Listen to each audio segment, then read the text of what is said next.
வைத்த இடத்து இருந்தேனோ பரதனைப் போலே என்று திருக்கோளூர் பெண் சொன்னவுடன், பெண்ணே, இப்பொழுது பரதன் கதையா? சொல்லு சொல்லு என்று ராமானுஜர் ஆயத்தமானார்.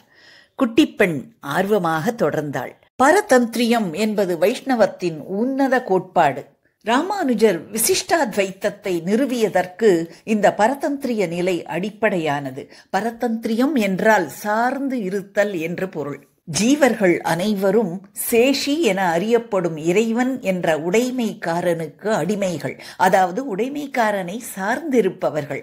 மமகாரமும் அகங்காரமும் இருக்கும் வரையில் இந்த ஜீவர்கள் எம்பெருமானை சார்ந்து இருக்க மாட்டார்கள். சித்து எனப்படும் உயிருள்ள ஜீவாத்மாக்கள் எம்பெருமானோடு ஐக்கியப்பட வேண்டும் என்றால் அச்சித்து நிலையை அடைந்து நடப்பவை யாவும் எம்பெருமானின் போக்கின்படியே என்ற நிலைக்கு வர வேண்டும். இதனை பரதனின் கதை நமக்கு தெளிவாக விவரிக்கின்றது. சாமி, ராமருக்கு பட்டாபிஷேக ஏற்பாடுகள் நடக்கிறது. அயோத்தியில் எல்லோரும் ஆனந்தமாக இருக்கிறார்கள். அந்த சமயம் பரதன் தன் மாமாவை பார்க்க கேக்கய நாட்டுக்கு சென்றிருந்தான். மறுநாள் பட்டாபிஷேகம். அன்று இரவு கைகேயி கூனி பேச்சை கேட்டு ராமரை காட்டுக்கு அனுப்ப ஏற்பாடு செய்தாள். வசிஷ்டர் தூதுவர்களை அனுப்பி பரதனிடம் எதுவும் சொல்லாமல் அழைத்து வாருங்கள் என்றார். பரதனும் நடந்தது எதுவும் தெரியாமல் அயோத்திக்கு திரும்பினான். அரண்மனைக்கு வந்த பிறகே நடந்த விஷயங்களை அறிந்தான். தன் தாய் கைகேயிதான் எல்லாவற்றிற்கும் காரணம் என்று அவளை ஏசினான். தன்னால் ஒன்றும் செய்ய முடியவில்லையே என்று புலம்பினான். வசிஷ்டர் பரதனை பட்டாபிஷேகம் செய்து கொள்ள அறிவுறுத்தினார். ஆனால் பரதன், இந்த நாடு ராமருடைய சொத்து, நானும் இந்த ராஜ்யத்தைப் போல ராமருடைய சொத்து, ஒரு சொத்து இன்னொரு சொத்தை எப்படி ஆள முடியும்? நான் திரும்ப ராமரை அழைத்து கொண்டு வருகிறேன் என்று கூறி காட்டுக்கு புறப்பட்டான். வழியில் குகன் பரதனை பார்த்து அவனுடைய பெருமைகளை உணர்ந்து, பரதா, 1000 ராமர்கள் சேர்ந்தாலும் உன் ஒருவனுக்கு சமமாக மாட்டார்கள் என்கிறான். குகன் லக்ஷ்மணனுக்கு ராமரிடம் உள்ள பரிவு பற்றியும் பரதனிடம் பெருமையாக பேசினான். ராமன் படுத்துக்கொண்ட இடத்தை குகன் பரதனிடம் காண்பித்தான். உடனே பரதன், இங்கேயே நானும் இன்று உறங்கப் போகிறேன். அண்ணன் பட்ட கஷ்டங்களை நானும் படுவேன். அண்ணன் சாப்பிட்ட பழம் கிழங்கையே நானும் உண்பேன். அண்ணன் உடுத்திய மர உரி போல நானும் அணிவேன் என்று சபதம் செய்தான். பிறகு பரத்வாஜ முனிவரை சந்தித்தான் பரதன். முனிவர், பரதா, இந்த பெரிய படையுடன் எங்கே போகிறாய்? ராமனுக்கு ஏதாவது தீங்கு விளைவிக்கப் போகிறாயா என்று சந்தேகத்துடன் கேட்டபொழுது, அதற்கு ராமரை திரும்ப அழைத்து வரப்போகிறேன் என்று அழுது கொண்டே பதில் கூறினான் பரதன். பரதன் வருவதை பார்த்து லக்ஷ்மணனும் சந்தேகப்பட, பரதன் என் உயிரை விட மேலானவன் என்றார் ராமர். ராமரை பார்த்த பரதன் ஓடி வருகிறான். தரையில் தாரை தாரையாக கண்ணீர் சிந்துகிறான். துக்கம் தொண்டையை அடைக்க பேச முடியாமல் தவிக்கிறான். என்ன செய்வது என்று தெரியாமல் தரையில் புரள்கிறான் பரதன். ராமன் பரதனை அணைத்துக் கொண்டு தன் மடியில் வைத்துக் கொள்கிறார்.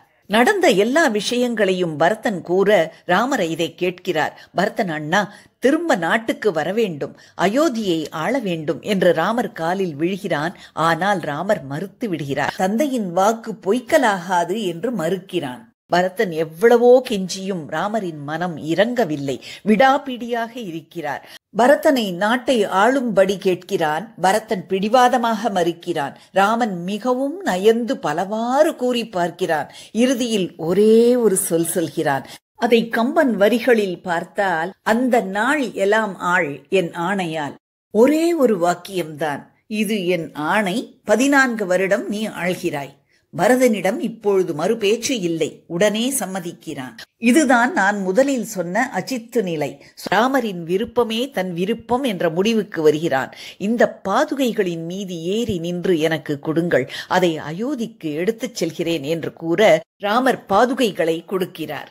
நீங்கள் திரும்ப வரும் வரையில் இந்த பாதுகைகளே எனக்கு கதி, அவையே அயோத்தியின் அரச பீடத்தை அலங்கரிக்கும் என்று அந்த பாதுகைகளை தன் தலை மீது சுமந்து அயோத்திக்கு திரும்பிச் செல்கிறான் பரதன்.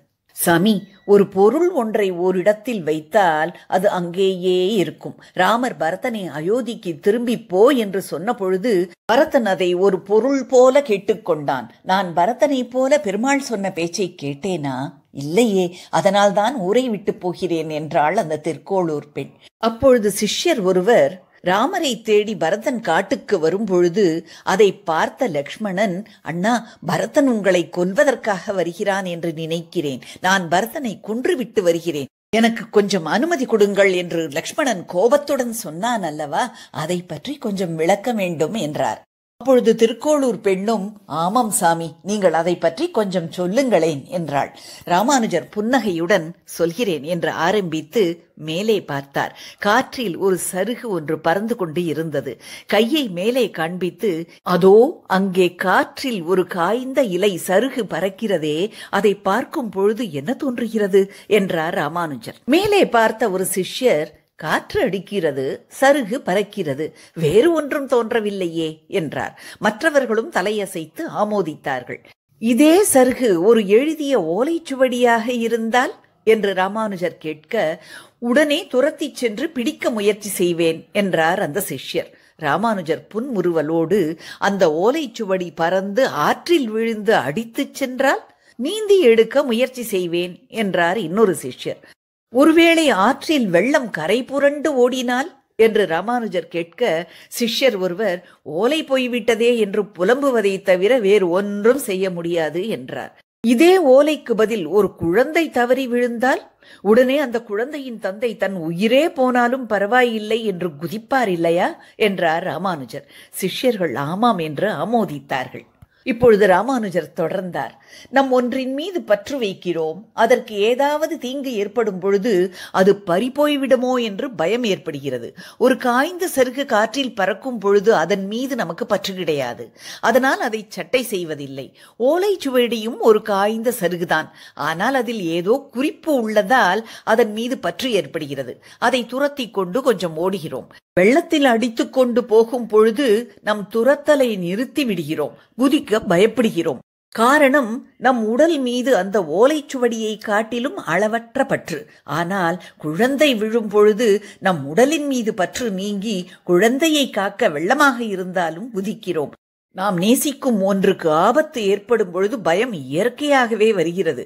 பற்று கூட கூட எங்கே பறிபோய்விடுமோ என பயமும் அதிகமாகும். பயத்தின் ஒரு வெளிப்பாடு கோபம் என்றார் ராமானுஜர். பரதன், லக்ஷ்மணன் இருவருக்குமே தங்கள் மீதோ தங்கள் தாய் தந்தையர் மீதோ அல்லது ராஜ்யத்தின் மீதோ பற்று கிடையாது. இருவருக்கும் ராமனிடம் மட்டுமே அளவு கடந்த பற்று. தன் தந்தை தசரதன் மாண்டுவிட்டான் என்று கேள்விப்பட்ட போது பரதனுக்கு ஏற்படாத அதிர்ச்சி, ராமர் காட்டுக்கு சென்று விட்டான், நீதான் இனி அரசன் என்ற பொழுது அதிர்ச்சியும் பயமும் கலந்து அது கோபமாக வெடித்தது. அதனால்தான் தன் தாயை கண்டபடி ஏசினான், தன் குருவின் பேச்சை கேட்க மறுத்தான். இதே போல லக்ஷ்மணன் பரதன் வரும்பொழுது பரதனால் ராமனுக்கு ஏதாவது தீங்கு நேரப்போகிறதோ என்ற பயம்.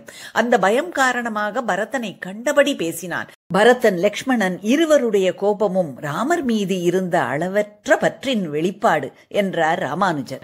அப்பொழுது ஒரு சிஷ்யர், இங்கே லக்ஷ்மணன் உயர்ந்தவரா அல்லது பரதன் உயர்ந்தவரா என்று கேள்வி கேட்க, உடனே ராமானுஜர், ஒருவரை புகழ்ந்து பேசும் பொழுது இன்னொருவர் தாழ்ச்சி என்று எடுத்துக்கொள்ளக்கூடாது. கற்க விரும்புகிறவர்கள் ராமபிரானை தவிர வேறு யாரை கற்க முடியும் என்கிறார் நம்மாழ்வார். ராமரை உயர்த்தி பேசுவதால் கண்ணன் தாழ்ந்து போகிறான் என்பது அர்த்தமல்ல. அது ஆழ்வாரின் நோக்கமும் கிடையாது அல்லவா? அதுபோலத்தான் பரதனும் லக்ஷ்மணனும் என்றார் ராமானுஜர். சொன்ன சொல் மாறாத சகோதரர்களை பெற்றவன் ராமன். அப்படிப்பட்ட பரதனை போல வைத்த இடத்து இருந்தேனோ நான், எனவேதான் இந்த ஊரை விட்டு போகிறேன் என்றாள் அந்த பெண். சாமி, அடுத்த கதை லக்ஷ்மணனை பற்றித்தான். இதை அடுத்த வீடியோவில் பார்ப்போமா? இந்த சேனலுடன் இணைந்திருங்கள்.